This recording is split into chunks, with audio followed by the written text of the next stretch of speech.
হাজার হাজার মুসলিম ভাইকে হায়দ্রাবাদে মেরে ফেললো না এই কোশি মদাই, এই কসাই মেরে ফেললো না এই মোদি। আস্তাগফিরুল্লাহ, বলতে গেলে সহ্য হয় না। আমার মুসলিম ভাইয়ের রক্তের দাম নাই? তুমি মারলে, কসাইয়ের মতো মারলো হাজার হাজার মুসলিম ভাইকে। তখন তোমার এই স্লোগান কোথায় গেছিল? হিসাবে কালকে বলেছে জানেন যে 140 কোটি ভারতীয় বাংলাদেশের ব্যাপারে উদ্বিগ্ন। বাদ দিছে কাদেরকে খেয়াল করেছেন? বা ইন্ডিয়াতে এখন কত কোটি মানুষ? 180 কোটি। 40 কোটি হিন্দুকে বাদ দিয়েছে, দিয়ে হিসাব করেছে। হ্যাঁ না, হিন্দুকে বাদ দিছে। আপনাদের মাথায় ঢুকছে তো বিষয়টা? 40 কোটি যে মুসলিম আছে সেটাকে বাদ দিয়ে হিসাব করেছে।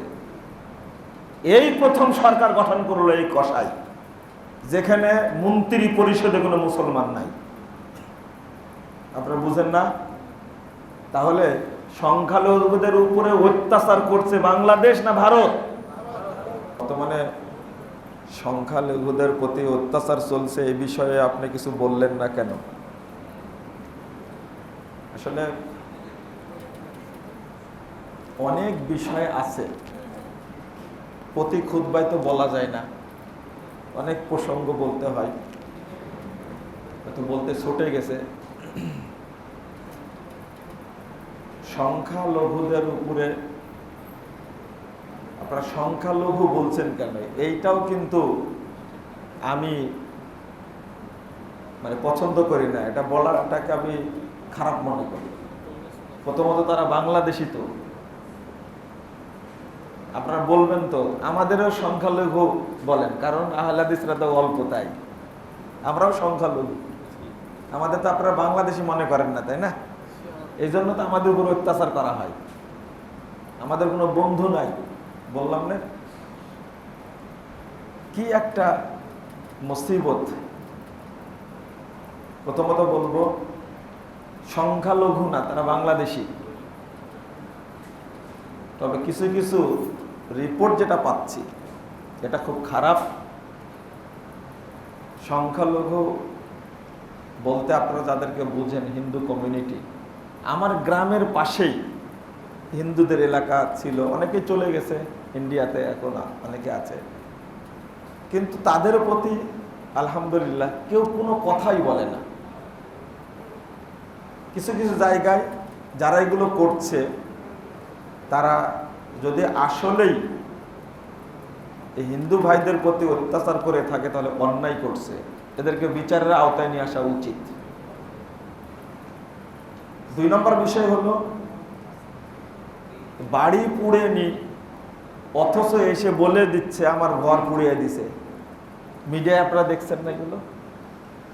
হিন্দু ভাইয়েরা এগুলো করতে পারেন এটা আমি ভাবতেই পারিনি। ছেলে বলছে বাড়ি ঘর পুড়াই দিয়েছে, বাপ এসে টিভির সামনে বলছে, কি মিডিয়ার সামনে বলছে না আমার বাড়ি পুড়াইনি, আমার ছেলে মিথ্যা কথা বলেছে। এটা কোনো কথা হতে পারে বলেন দেখি? ছি ছি ছি। যে ক্রিকেটার কি লিটন দাস, তাই না? প্রচার করা হচ্ছে লিটন দাসের বাড়িঘর পুড়াই দেওয়া হয়েছে।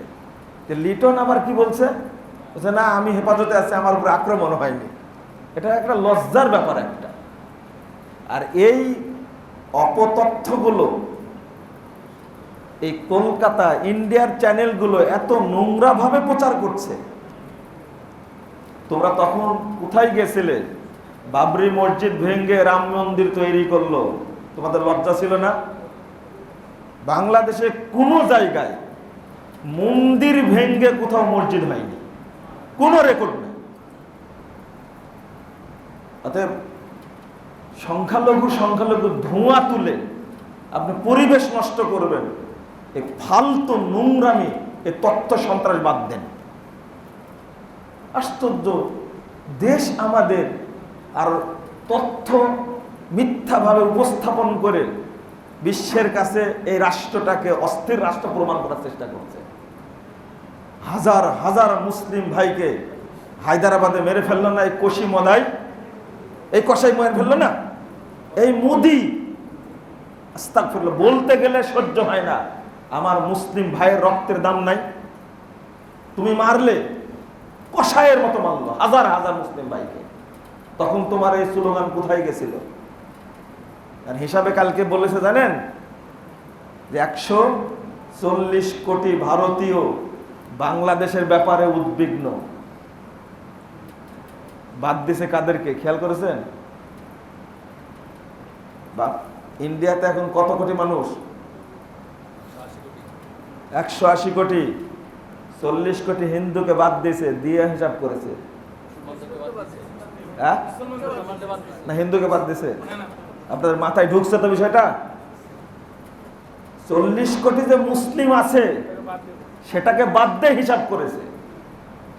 এই প্রথম সরকার গঠন করলো এই কসাই, যেখানে মন্ত্রী পরিষদে কোনো মুসলমান নাই।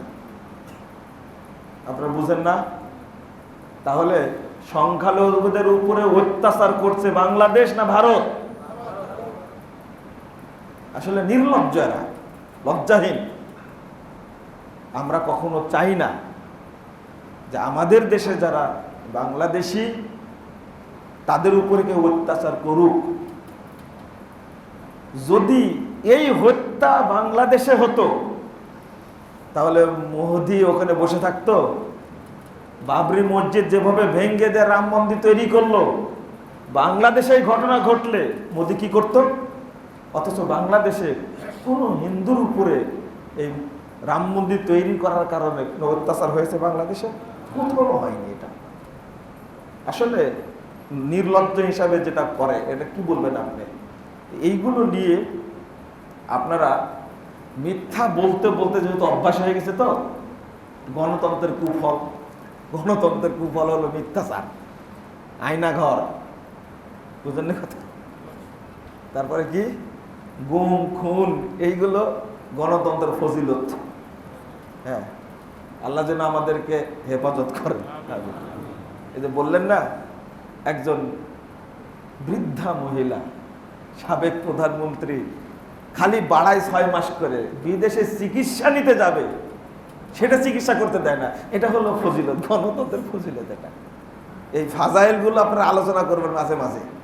একজন মানুষকে কি বিভৎস কাহিনী, দীর্ঘ 4টা মাস চোখ বেঁধে রাখছে, পিছনে হাত বেঁধে রাখছে। লা হাওলা ওয়ালা কুওয়াতা ইল্লা বিল্লাহ। এটা কি আমাদের দেশ? এটা কি বিভৎস কাহিনী বেরিয়ে আসছে সব এগুলো। শোনেন, একজন মানুষ হিসাবেও আপনি কখনো কাজের লোকের প্রতি অত্যাচার করবেন না, সাবধান। এই প্রতিশোধ আল্লাহ নিবেনই।